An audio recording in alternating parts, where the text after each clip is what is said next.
올해 들어서 제일 부담스러운 자리인 것 같습니다. 이유는 추측이 되시죠? 그러니까 품성도 해야 되고 또 중직자 헌신 예배로 드리는데, 앉아 계신 분들 다 보니까 우리 장로님들 또 권사님들 집사님들이 오늘 많이 오셨어요. 그래서 제가 어떻게 잘 할 수 있을까 그렇게 또 염려가 되고 그렇긴 하지만, 오늘 하나님께서 우리 가운데 주시는 또 만족, 예배의 만족, 또 은혜의 만족, 또 함께 누리는 시간 되기를 주님의 이름으로 축복합니다. 행복하십니까? 너무 감사합니다. 왜냐하면 우리 신앙생활이 행복해야 합니다.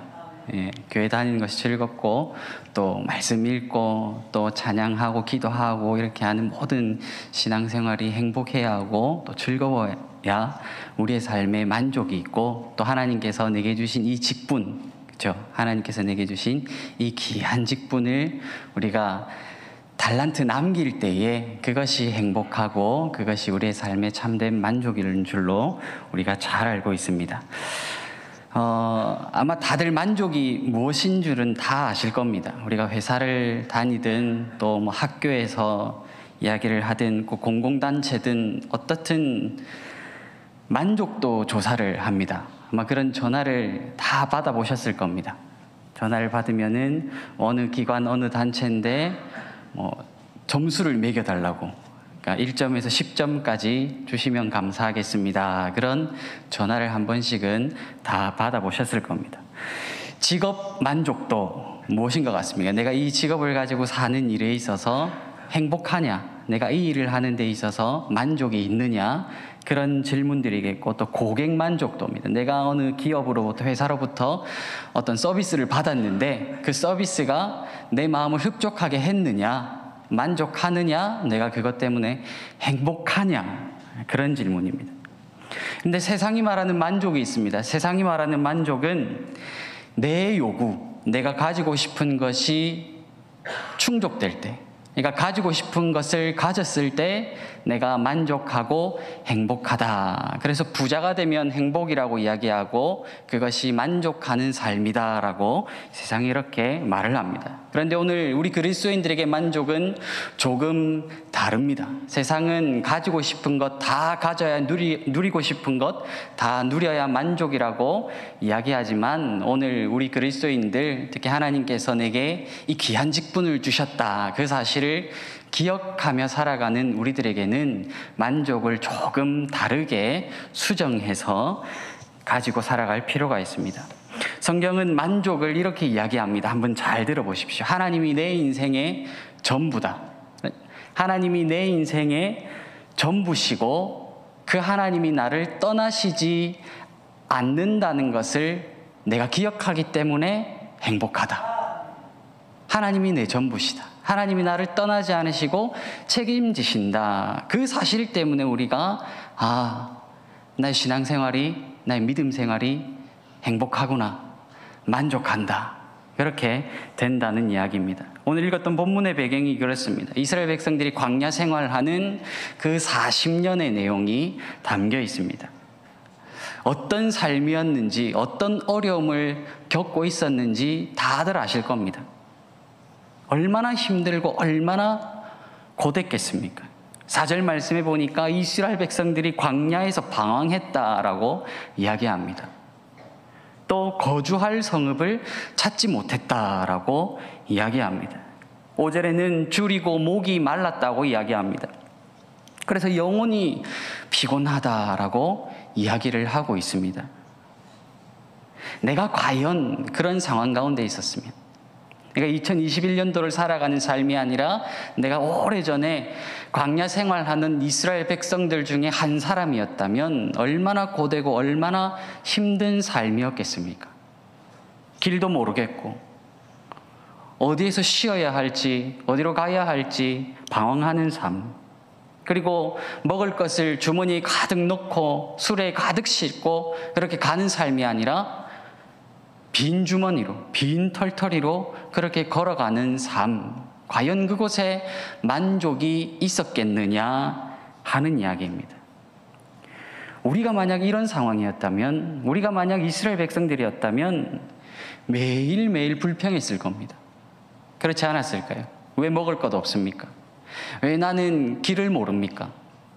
왜 나는 이렇게 방황해야 합니까? 하나님 약속하신 땅은 어디에 있습니까? 아마 이스라엘 백성들보다 더 많이 불평하고 원망했을 사람이 제가 아닌가 한번 생각을 해봅니다. 그런데 5절로 끝이 아닙니다. 6절 말씀해 보니까 하나님께서 고통에서 건져주셨다, 그렇게 이야기합니다. 길도 모르고 방황하고 줄이고 영혼이 피곤한 그 상황 가운데 하나님께서 영혼을 건져주셨다, 고통에서 건져주셨다. 7절 말씀 보니까 하나님이 인도하셨다, 그리고 약속하신 성읍에 들어가게 하셨다. 그래서 이것을 경험한 이스라엘 백성들, 또 이것을 우리의 삶 가운데 경험한 사람이야말로 진짜 만족이 무엇인지 알 수 있다는 겁니다. 좋은 집이 우리 인생의 행복을 보장해 주지는 않습니다. 요즘은 추세가 그렇지 않습니까? 넓은 평수에 살다가 자녀들 다 떠나보내고 작은 집 줄이고 또 줄여서, 왜냐하면 큰 집이, 넓은 평수의 집이 행복이 아니고 만족이 아니기 때문에 그렇습니다. 배가 부르면 행복하십니까? 저는 먹는 걸 그렇게 좋아하지는 않습니다. 먹으면, 배가 부르면 기분이 좀 안 좋더라고요. 그래서 가급적이면 먹는 것을 조금 줄여 나가보려고 합니다. 배부르다고 맛있는 것을 먹는다고 그 행복이, 그 만족이 내일까지 가지 않습니다. 먹고 나면 그걸로 끝입니다.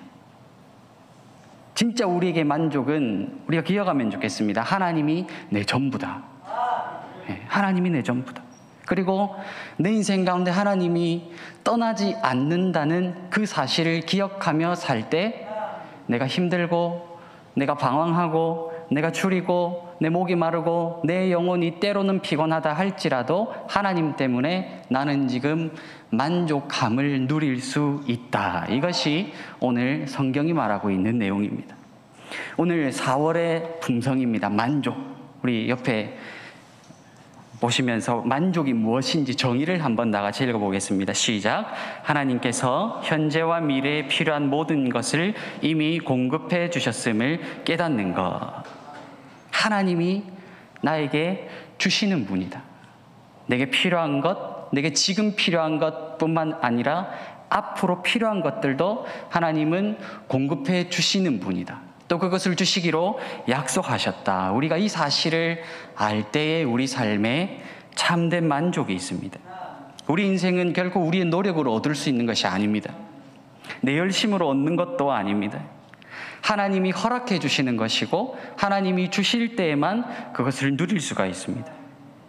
그리고 하나님이 주실 때에만 그것이 참된 가치와 의미를 가집니다. 우리에게 필요한 것을 주시는 분이 하나님이라고 이야기합니다.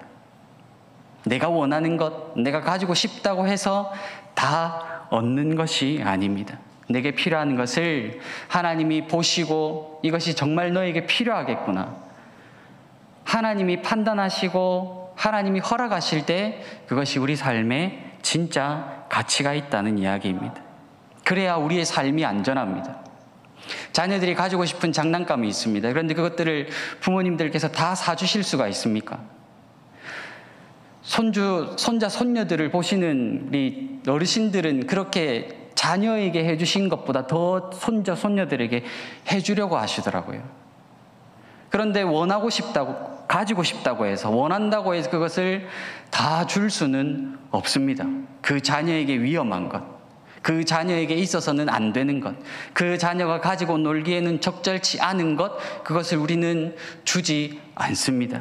그러니까 하나님께서 우리가 아무리 달라고 해도, 우리가 아무리 매달려서 기도한다고 해도 하나님 보시기에 그것이 맞다면, 그것이 옳다면 그것은 우리에게 주시는 것이고, 그렇게 주실 때에 우리는 만족을 누릴 수 있다는 이야기입니다. 잠언 30장을 보면 우리가 본받아야 할 삶의 자세가 나옵니다. 잠언 30장 8절에서 9절 말씀입니다. 우리 다 같이 읽어보겠습니다.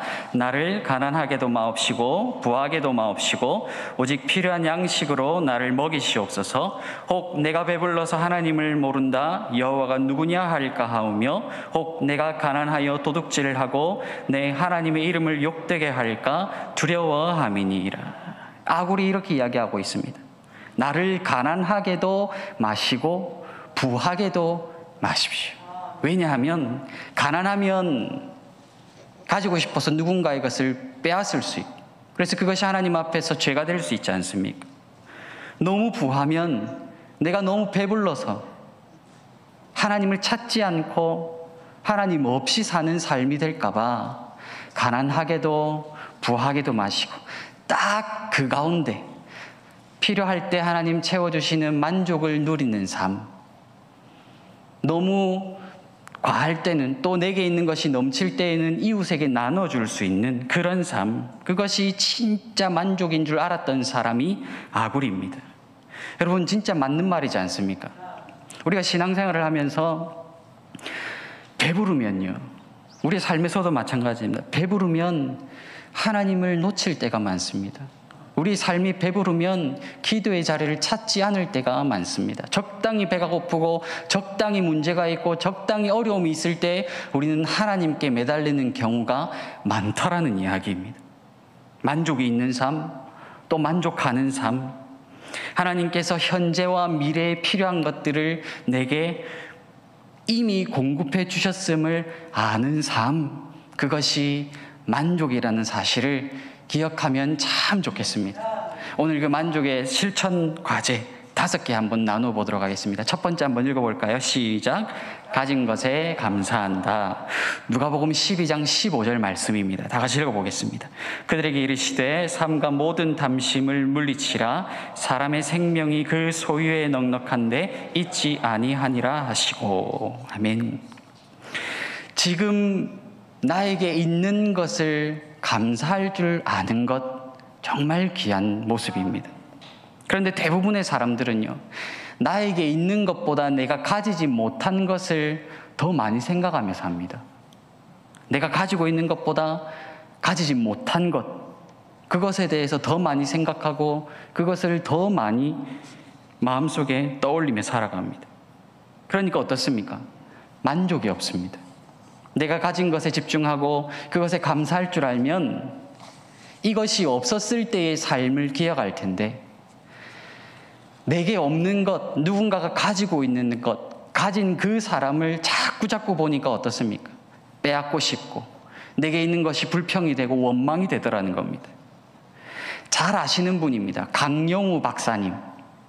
2001년부터 2012년도까지 미국의 백악관 국가장애인위원회 차관보를 지내신 분입니다.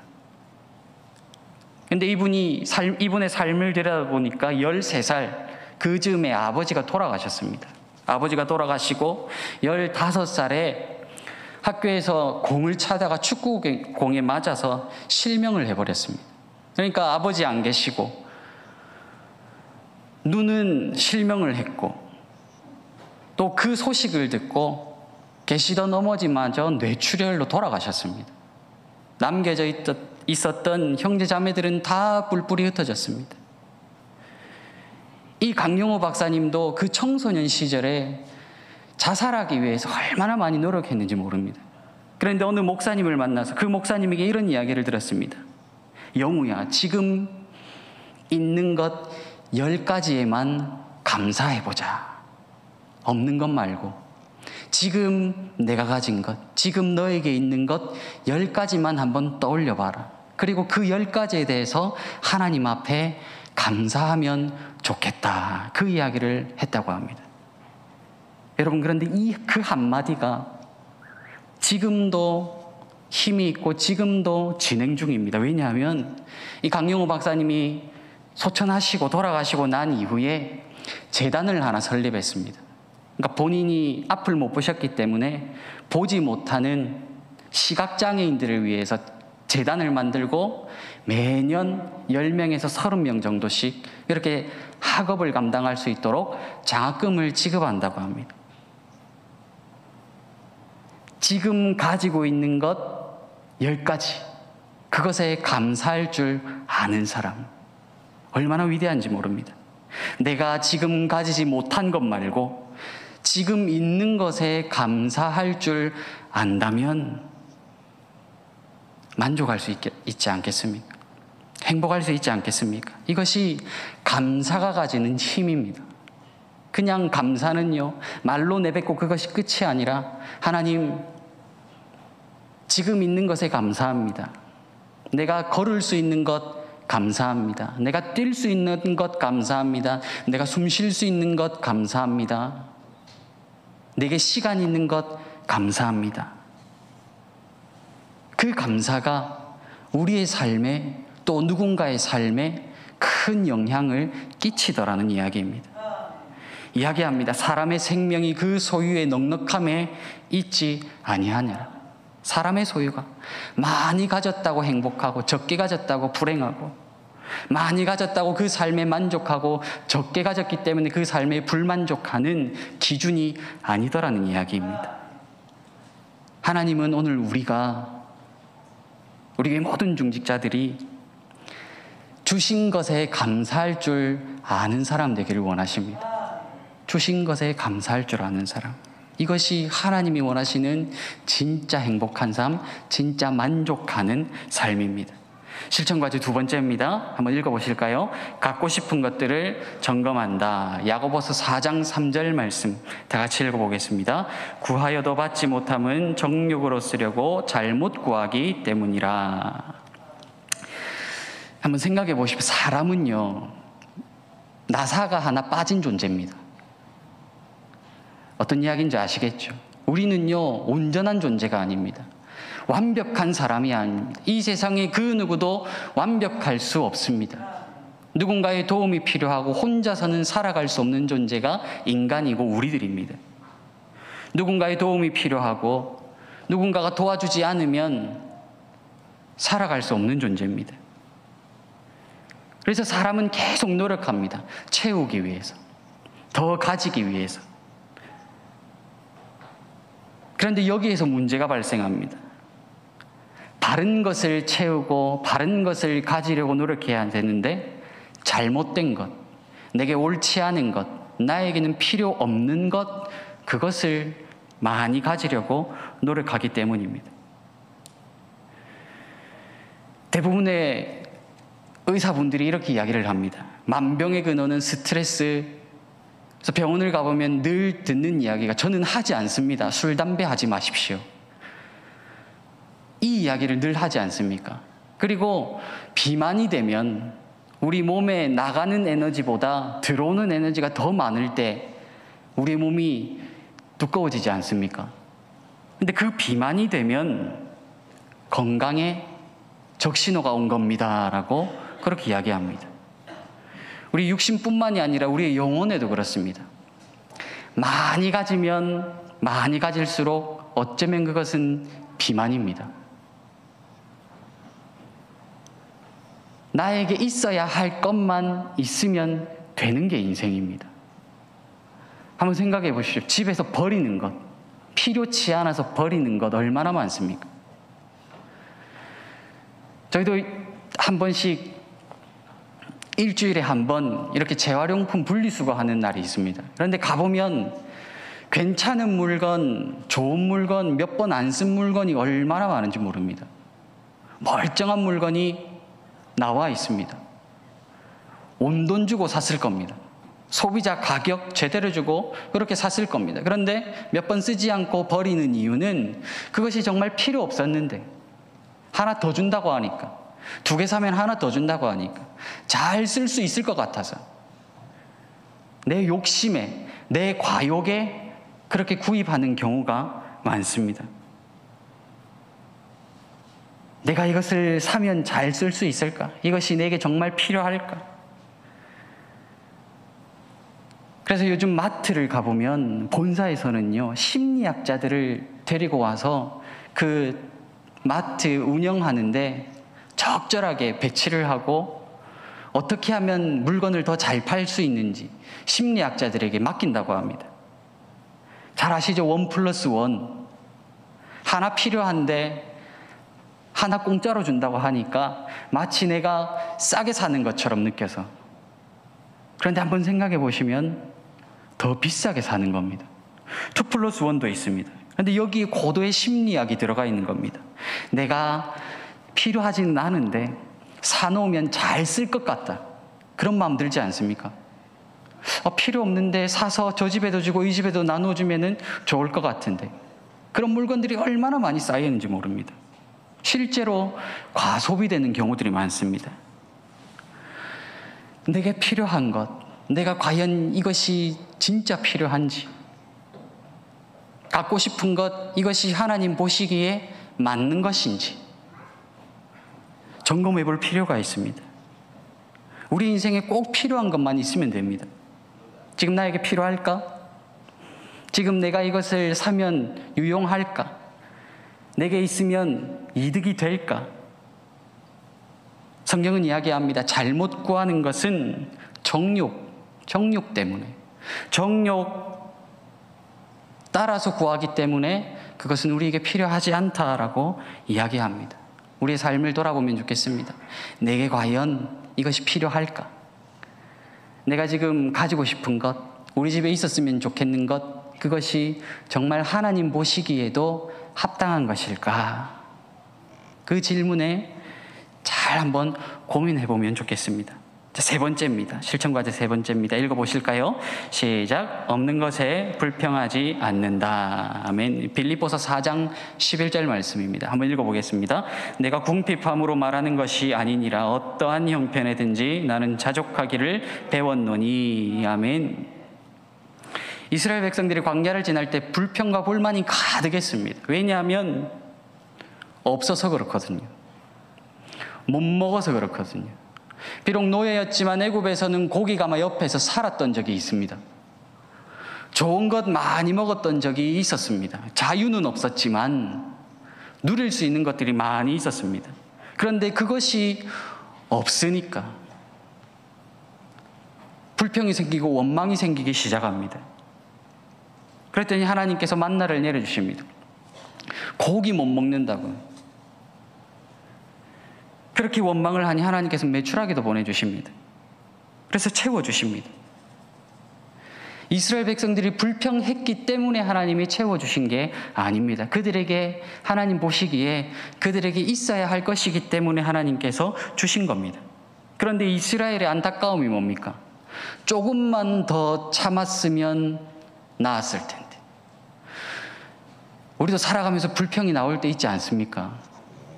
원망이 나올 때도 있지 않습니까?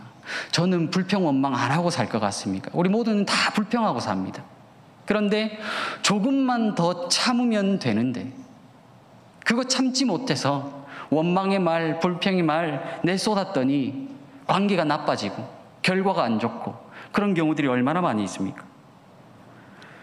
조금 더 참는 것 참 중요합니다. 그런데 여러분, 우리 삶에서 조금 부족해도, 조금 못 먹어도, 조금 배고파도 괜찮은 이유가 무엇 때문인 줄 아십니까? 이 땅에서의 삶이 전부가 아닙니다. 이스라엘 백성들의 광야 40년이 전부가 아니었습니다. 약속된 땅이 있었습니다. 하나님이 가나안에 들여보내주시겠다고 약속하셨습니다. 광야 생활이 전부가 아닙니다. 오늘 우리도 이 땅에서의 삶이 전부가 아닙니다. 하나님이 약속하신 천국에서의 영원한 삶이 우리에게 약속되어 있습니다. 그러니까 이 땅은요, 우리가 살아가는 지금 이 시간들은요, 훈련하는 시간입니다.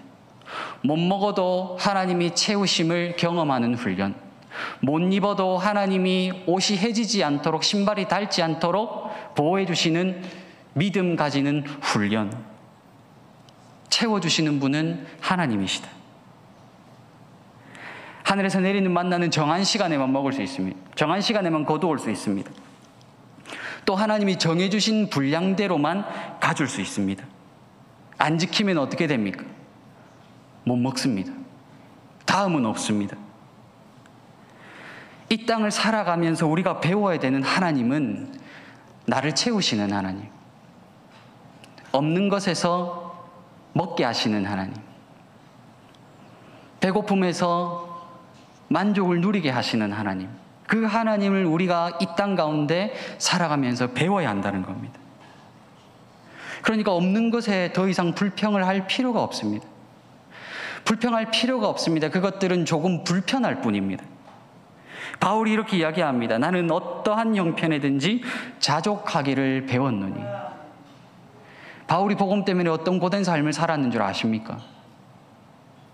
복음 때문에 얼마나 고되고 얼마나 힘든 삶을 살았는 줄 아십니까? 그런데 이렇게 고백합니다. 어떤 형편이든지 나는 괜찮습니다. 왜? 나는 이 땅에 살아가면서 채우시는 하나님을 배웠기 때문입니다. 만족을 알기 때문에 그렇습니다. 그 고백입니다. 유명한 사람들의 성공 스토리를 다 읽어보면 그겁니다. 내가 부자였기 때문에 성공할 수 있었습니다. 우리 부모님이 내게 좋은 교육을 잘 해주셨기 때문에 내가 성공할 수 있었습니다. 그 이야기는 제가 찾아보지 못했습니다. 그분들의 성공 스토리가 대부분 이렇습니다. 내가 없어서 이 악물고 더 훈련하고 더 노력하고 더 밤잠 안 자고 열심히 했습니다. 더 땀 흘렸습니다. 이것이 그분들의 성공 스토리입니다. 우리가 살아가면서 불평하는 건요, 제일 쉬운 방법입니다. 불평은 돈 안 들이고 우리의 마음 억누르지 않고 그냥 나오는 대로 이야기해버리면 그게 불평이지 않습니까? 그게 가장 쉬운 방법입니다. 그런데 하나님이 정말 우리에게 주시려고 때를 보고 계시는데 우리가 불평해버리면 안타깝지 않을까요? 바울처럼 우리도 살아가다가 이렇게 고백할 수 있었으면 좋겠습니다. 하나님, 가난해도 감사합니다. 배고파도 감사합니다. 굶주려도 감사합니다. 어떠한 형편이든지 하나님 때문에 행복합니다. 만족합니다. 그렇게 고백할 수 있었으면 참 좋겠습니다. 내게 없는 것, 지금 가지지 못한 것 불평하지 말고 내게 필요한 것을 채워주시는 그 하나님, 또 앞으로 내게 필요한 것을 채워주실 그 하나님, 믿음에 살아가는 저와 여러분들 되기를 주님의 이름으로 축복합니다. 네 번째입니다. 한번 읽어보실까요? 다른 사람에게 준다. 안 쉽죠? 안 쉽습니다. 신명기 15장 7절에서 8절 말씀 보니까 이렇게 이야기합니다. 내 손을 움켜쥐지 말고 반드시 내 손을 그에게 펴서 그에게 필요한 대로 쓸 것을 넉넉히 구워주라. 시편 107편은 시편이 5권으로 되어 있거든요. 그런데 그 시작입니다. 그런데 어떤 순서로 가느냐 하면 창세기, 출애굽기, 레위기, 민수기, 신명기입니다. 그러니까 107편은 신명기 내용이라고 보시면 됩니다. 신명기는 이스라엘 백성들이 광야 지나고 가나안 땅에 들어가서 하나님 앞에서 지켜야 할 법입니다. 그런데 그 지켜야 할 법 중에 하나가 무엇이냐면 나누어 주랍니다. 나누어 줘라. 줄 줄 알아야 된다. 손을 움켜쥐지 말고 필요한 사람에게 쓸 것대로 그대로 주어라. 그 이야기를 하나님이 하고 계십니다. 여러분, 사람은요, 동물하고 조금 다른 데가 있습니다. 동물은 잡아서 많이 먹고 자기 배 부르면 행복합니다. 그러니까 사자를 보면 어떻습니까? 암사자들을 사냥해오면 숫사자 한 마리가 탁 나타나서 어떻게 합니까? 빼앗습니다. 그게 숫사자의 행복입니다. 내가 독차지할 때, 나만 가질 때, 내 배 부를 때에 행복 느끼는 게 동물입니다. 그런데 우리 사람은 하나님이 그렇게 안 만드셨습니다. 나누어 주는 존재. 나누어 줄 때 행복을 느끼고 나누어 줄 때 만족을 누리는 존재로 만들어 주셨습니다. 여러분, 아마 다들 아실 겁니다. 핸드폰에 카카오톡 다 깔려 계시죠? 그런데 그 카카오라고 하는 회사를 만든 창업주 김범수라고 하는 이 의장이 자기 재산이 10조 원입니다. 고개를 드시네요. 10조 원입니다. 그런데 어떤 공약을 했느냐 하면 내 재산의 절반 5조 원을 사회에 기부하겠다. 환원하겠다. 그렇게 공약을 했습니다. 그리고 지금 실행 중에 있습니다. 아마 제가 알기로는 8천억을 지금 처분을 한다고 합니다. 그런데 이분이 이런 마음을 가지게 된 동기가 있습니다. 그 동기가 된 시 한 편입니다. 한번 잘 들어보십시오. 건강한 아이를 낳든 한때기의 정원을 가꾸든 사회 환경을 개선하든 자기가 태어나기 전보다 세상을 조금이라도 살기 좋은 곳으로 만들어 놓고 떠나는 것. 자신이 한때 이곳에 살았음으로 해서 단 한 사람의 인생이라도 행복해지는 것. 이것이 진정한 성공이다. 이 시의 제목이 이겁니다. 무엇이 성공인가? 한번 우리 스스로에게 물어보면 좋겠습니다. 나는 무엇이 성공이라고 생각하는가? 세상은 돈 많이 가지고 넓은 집에 살고 좋은 차 매 해마다 새로 뽑아서 끌고 다니면 그것이 행복이고 그것이 만족이라고 이야기합니다. 그런데 진짜 행복은 무엇인가? 내가 한때 이곳에 살았음으로 인해서 단 한 사람의 인생이라도 행복해지는 것. 여기에 감동을 느끼고 감동을 받아서 자기 재산의 절반을 5조 원을 우리는 5만 원 나누어 주기에도 인색한데요. 이분은 5조 원을 나누어 주겠다고 합니다. 여러분 진짜 성공은요, 하나님이 우리에게 원하시는 이스라엘 백성들에게 또 요구하셨던 진짜 그리스도인다운 삶은요, 형제에게 나누어 주는 사람입니다.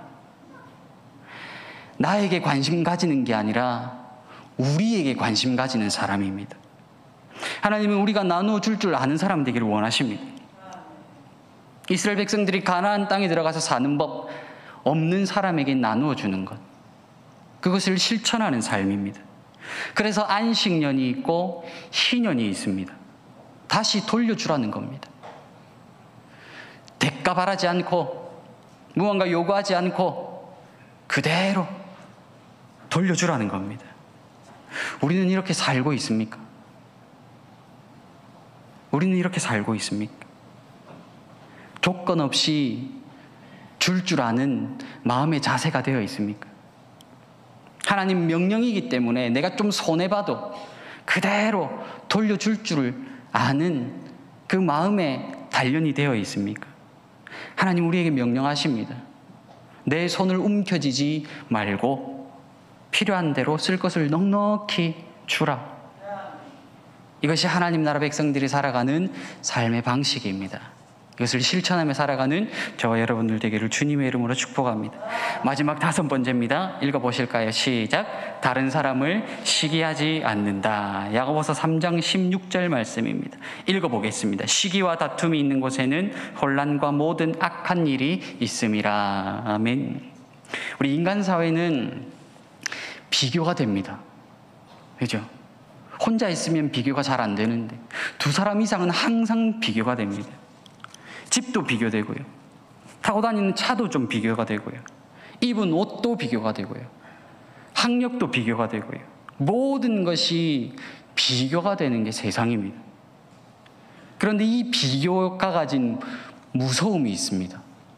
비교가 얼마나 무섭냐 하면요, 비교로 그치지 않고 마음속에 감정이 생깁니다. 나보다 더 좋은 거네.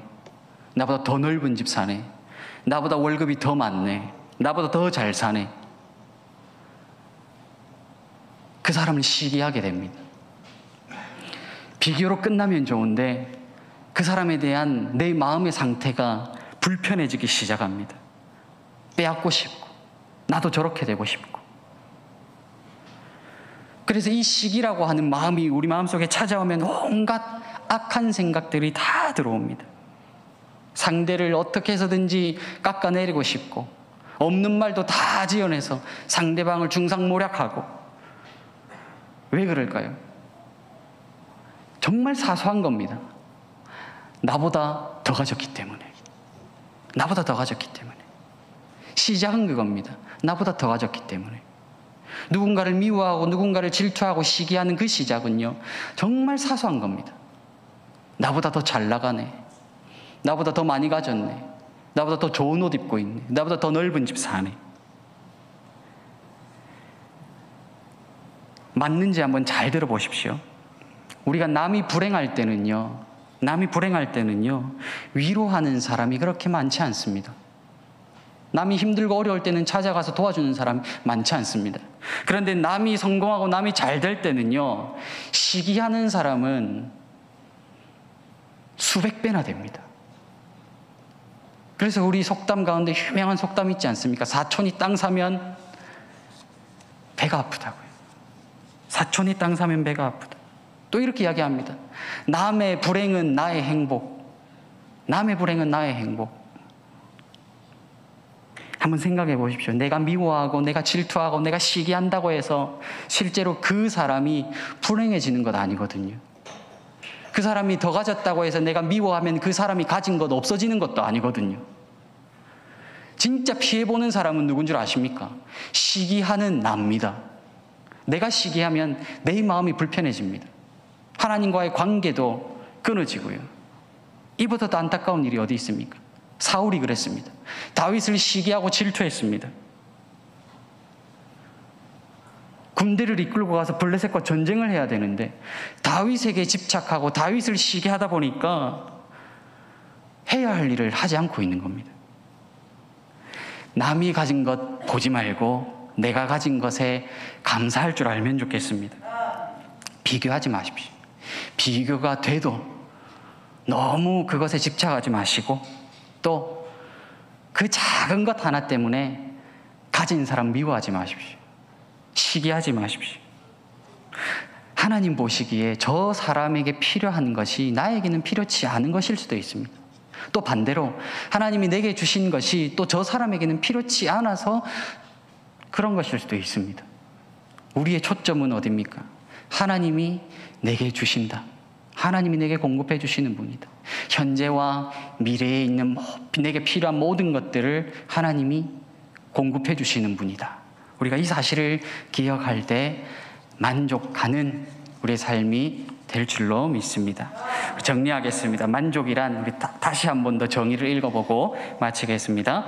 하나님께서 현재와 미래에 필요한 모든 것을 이미 공급해 주셨음을 깨닫는 것. 만족할 줄 아는, 또 만족하며 살아가는 우리 신앙생활 되면 좋겠습니다. 또 만족할 줄 아는, 또 만족하며 살아가는 우리 중직자 되시기를 주님의 이름으로 축복합니다. 기도하겠습니다. 하나님 아버지 감사합니다. 우리가 이 세상을 바라보면 없는 것, 배고픈 것, 가지지 못한 것 때문에 어떨 때는 한이 되고 어떨 때는 더 가지고 싶어서 누군가를 미워하는 그런 악한 일들 가운데 빠질 수도 있습니다. 연약한 우리이기에 다시 한 번 더 우리의 마음을 다잡고 집중하며 주님이 우리에게 요구하시는 삶, 주님이 우리에게 기대하시고 원하시는 그 삶, 하나님께서 다 책임져 주심을 믿는 삶, 하나님께서 내게 필요를 채우시는 유일한 분이라는 그 사실을 믿으며 하나님 바라볼 때에 우리의 삶이 만족할 수 있다는 그 사실 믿으며 오늘도 삶의 자리에서 행복하며 만족하며 하나님 한 분으로 인하여서 즐거워하며 그 하나님을 또 이 세상 가운데 배우며 누리며 살아가는 우리의 삶이 되게 하여 주시옵소서. 예수님 이름으로 기도합니다. 아멘.